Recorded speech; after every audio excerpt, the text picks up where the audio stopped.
Lesson 2-6, ratios and proportions. So a ratio is when you are comparing two numbers by division. So you can notice here 3 different ways to note a ratio: x, y, x colon y, and then x over y. An equation stating that two ratios are equal is called a proportion. So the first thing we need to do is figure out whether or not if these ratios are equivalent. So remember, we're talking about division. So in order to figure out if they're equivalent to each other, we'd either have to multiply or divide by the same exact thing. So I'm going to go ahead and write 1.5 over 9, and then I'm going to write 1/6. So I want to try to figure out, is there a relationship between 1.5 and 1 using multiplying and dividing? So I can tell right away, I would be able to divide this by 1.5. So now in order for it to be equivalent, I also need to check if I take 9 and divide it by 1.5, will I get 6? So go ahead right now, see if you get 6 if you divide this by 1.9. Okay. As soon as you do that, you actually will figure out that if you do take 9 divided by 1.5, you do get 6. So this would be equivalent. So when they're asking you to justify your answer, showing this work that you're actually dividing or multiplying by a certain number, that would be justification to show me that you know that these are equivalent to each other. Let's look at the you try. So I'm going to try to once again figure out, is there something I can multiply or divide by 1.7 in order to get 2.9? And then that same exact number, if I take 1.2 and multiply or divide, would I get 2.4? Unfortunately, what you're going to see here is the only relationship you're going to get is if you add 1.9, right? Add 1.9. That would not be a proportion because you are not showing the relationship through multiplying and dividing, okay? So if you're really struggling with trying to figure out, how do I know what to multiply or divide by? Just take, like for example here, 2.9 divide by 1.7. Take 2.4 divide by 1.2. What should happen is you should get the exact same number, and if you do, it's proportional. If not, then it's not, okay? Another way that you can figure out whether or not something is proportional is by looking at something called the means and the extremes. So if we look here, this is probably the best place to understand what a mean and an extreme is.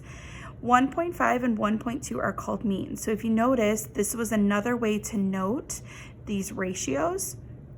So I'm showing that 0.2 and then is in relationship to 1.9, and then 1.2 is in relationship to 9.0. So if we just look at the center terms here, we're going to get means, okay?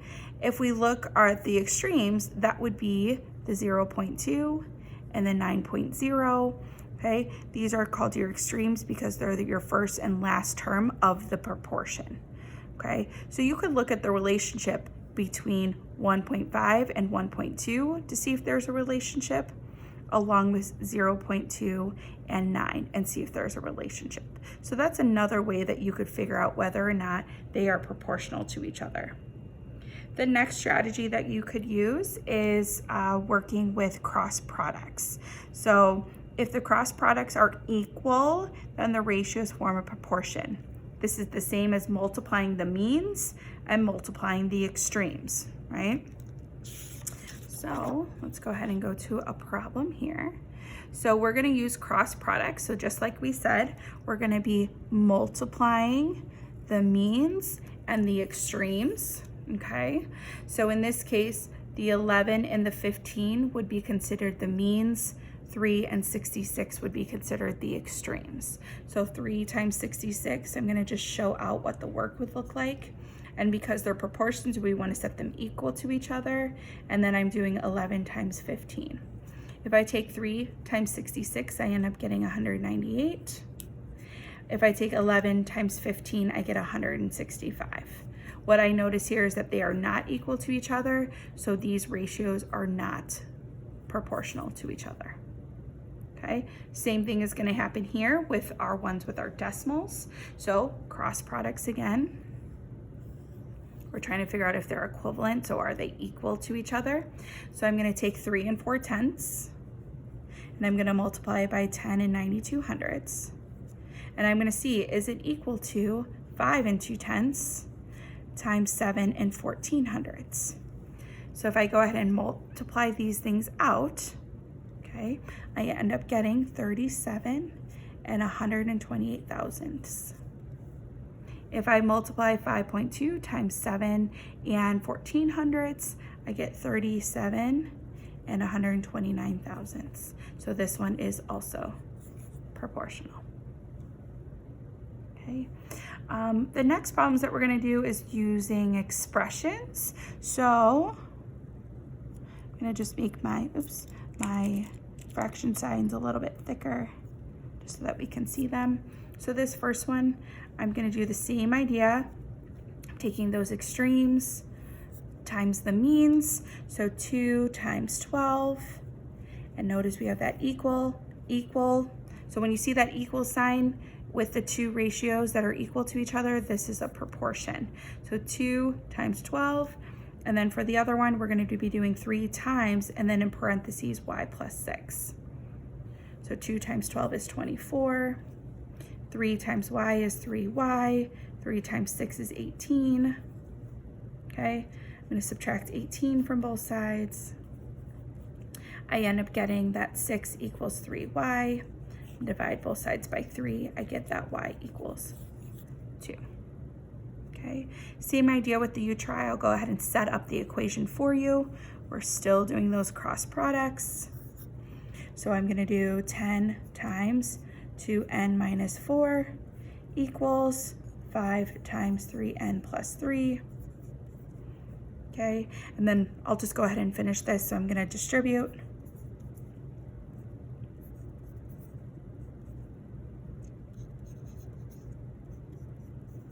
Okay, and now we're going back into what we were doing in lesson 2.4 with variables on both sides. So I'm going to go ahead and move things around.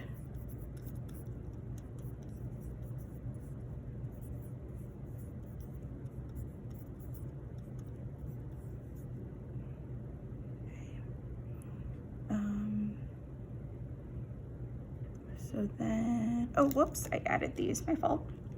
Subtract. Notice my mistake. So then I'm gonna get 5n equals 55. I get n equals 11. All right.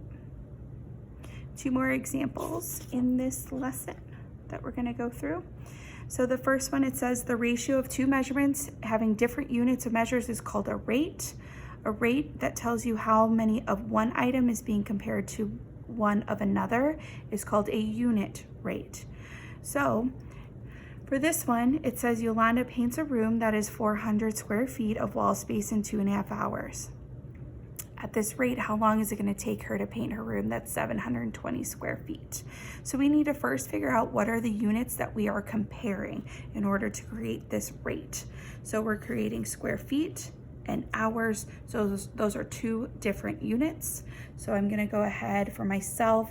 I like to create my unit, the units that I'm comparing in my rate over on the side, because then what's going to happen is I will write my proportion, and I will know that on my numerator of my rates, I'm going to have, or of my ratios, I'm going to make sure that they are both units that have feet squared, and then my denominators are going to be hours.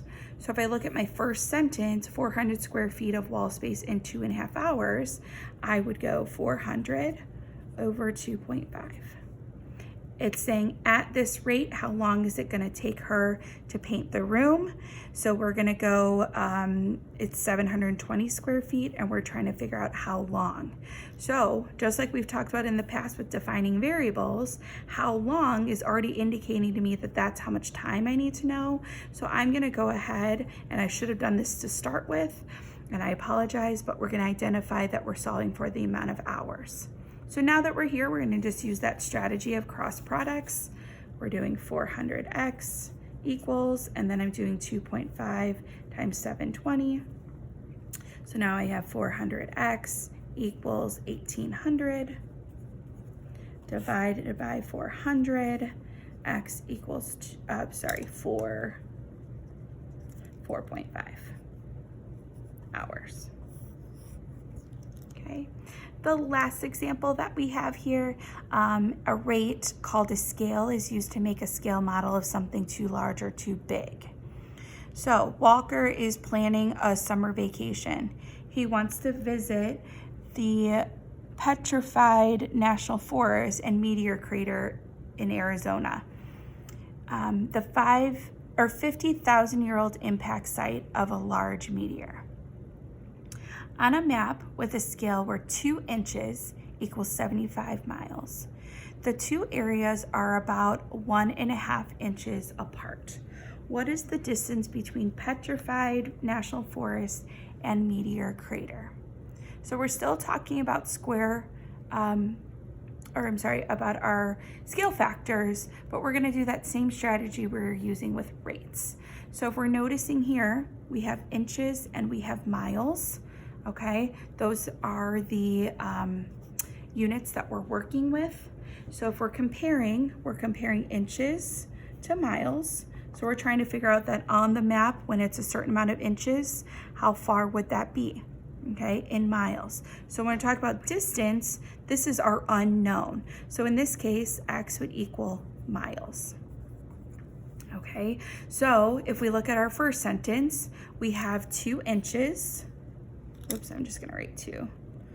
Okay, over, and that's the same as 75 miles. And now, if I know that it's 1.5 inches, okay, we are trying to solve for x. So I'm gonna go ahead and do my cross product strategy. 2x equals 75 times 1.5. I get 2x equals 112.5. Divide both sides by 2. I get that x equals 56.25 miles, which means that if we were looking at this map, the distance between Petrified National Forest and the Meteor Crater would be about 56.25 miles apart.